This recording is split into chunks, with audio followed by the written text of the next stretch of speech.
All right, lesson 8.4, video 2. This is going to be something short and simple, and this is just complex numbers. All right, lesson 8.4.2 is complex fractions. This is a pretty short, easy lesson, and this may be actually one that you could probably you may be able to skip the video on. Do a couple of practice problems if you think you might be able to understand them, and then go ahead and if you're getting them right on the practice problems, then you need to watch the video. Otherwise, here's how we're going to do these. So a complex fraction is basically when it's written a fraction of 1 3/5, and then a big fraction bar 2 minus 3/4. And so the first thing that you need to do is, all I would do with these is rewrite it, this big fraction bar, as a divide sign. Okay? And remember, this is just 1 3/5. Those are easily added together. Divided by, when you subtract, it gets a little tougher. My suggestion is putting this over 1.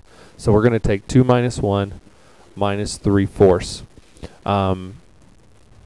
Change the denominators. First number that 1 and 4 have in common is a 4. So this one turns to 3/4. 1 times 4 is 4. Times this one by 4, and we get 8. So you get 8 minus 3 gives you 5 over 4. Now remember, anytime that you divide, we have to turn them all to improper fractions. And the way, remember, 1 times 5 is 5, plus 3 gives me 8 over 5, divided by 5/4.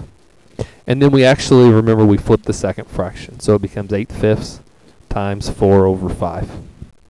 And then we can, there's nothing that will cancel, so 8 times 4 is 32 over 25.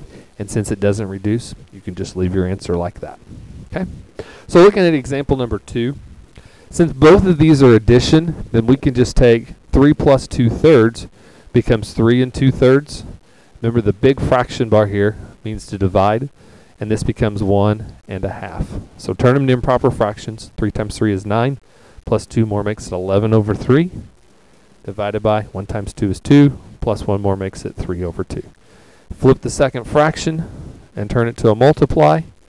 Nothing cancels, and I get 22 over 9. Okay.